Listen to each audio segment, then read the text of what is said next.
সকাল গড়িয়ে দুপুর হয়ে গেল, এখনো নূরজাহানকে দেখছি না। তুমি কি দেখেছো তাকে?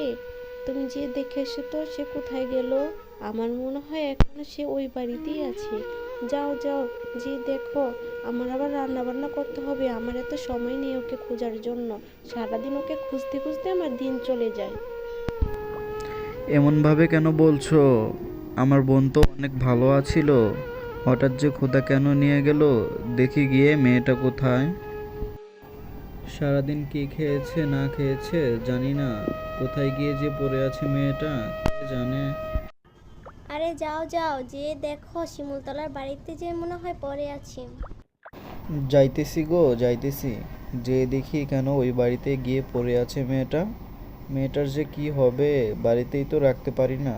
তারপর আবার ওর মামিটা এমন করে কেন যে শিমুলতলার বাড়িতে গিয়ে পড়ে থাকে মেয়েটা।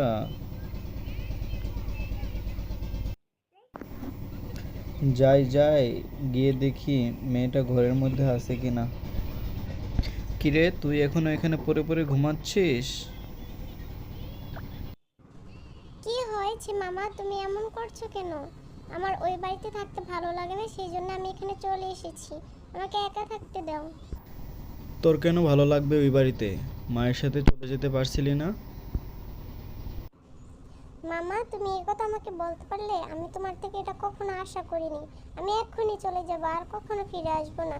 তুমি থাকো, আমি আর এ বাড়িতে কখনো আসবো না, গেলাম। মামা এরকম কথা বলবে আমি কখনো কল্পনাও করিনি।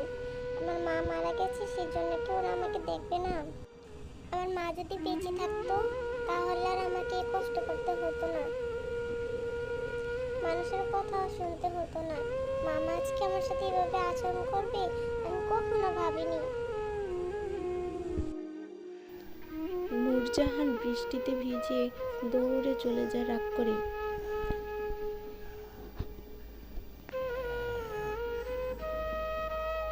সে গিয়ে এক বনের ভিতরে ঢুকে যায়।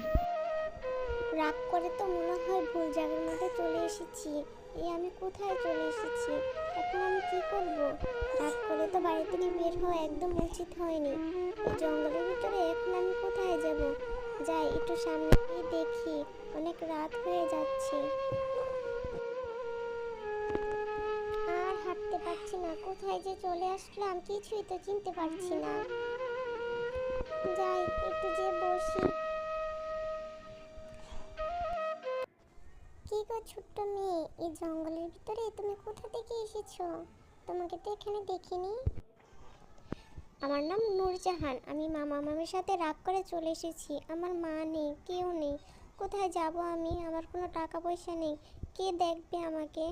সামনে এগিয়ে যাও বন্ধু, জঙ্গল পেরিয়ে চলে যাও, ওখানে অনেক সোনার মোহর আছে। ঠিক আছে, আমি যাচ্ছি। এই বলে নূরজাহান এগিয়ে গেল জঙ্গলের দিকে। সেখানে সেখানে সে গভীর জঙ্গল পার হয়ে গেল, নদী পার হয়ে গেল,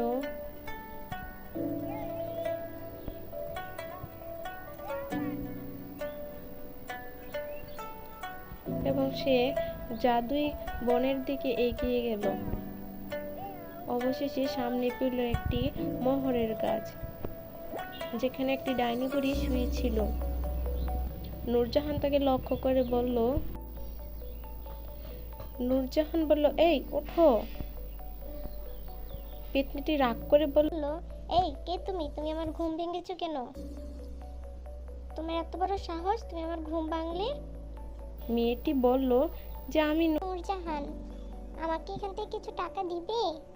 তখনই রাক্ষসটি রেগে গেল।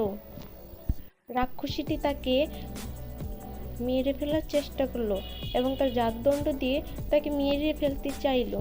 বারবার তাকে আক্রমণ করলো। তখনই একটি পাখি চলে আসলো আর বলতে গেল, এই পেতনি ডাইনি বুড়িকে তুমি শেষ করে দাও নূরজাহান। তখনই নূরজাহান বলে উঠল, এই পেতনি, যা এখান থেকে সর, তুই দেখতে অনেক কুৎসিত, যা এখান থেকে সর।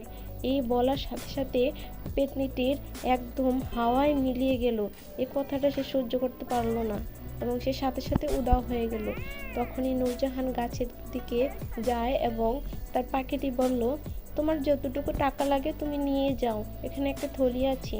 তখনই নূরজাহান এক ব্যাগ থলিতে তার মোহর নিয়ে গেল এবং বলল যে জাদুই থলি তুমি আমাকে উড়িয়ে নিয়ে চলো আমার বাড়ি। বলার সাথে সাথে জাদুই থলি তাকে উড়িয়ে নিয়ে কেন যে বকা দিলাম মেয়েটাকে, সে যে চলে গেল আর আসলো না। মা তুই এসেছিস, কোথায় চলে গেছিলি? হ্যাঁ মামা, আমি চলে গেছিলাম তোমাদের সাথে রাগ করে। তখন এক জঙ্গলের ভিতরে চলে যায় এক পাখি আমাকে এই মুদ্রার সন্ধান দেয়। তখনই তার মামি এসে বলে, তুই এসেছিস, তোকে আমরা কত খুঁজেছি, কোথাও পাইনি, তুই কোথায় গেছিস, আমাদের ছেড়ে আর কখনো যাসনি। হ্যাঁ আচ্ছা ঠিক আছে।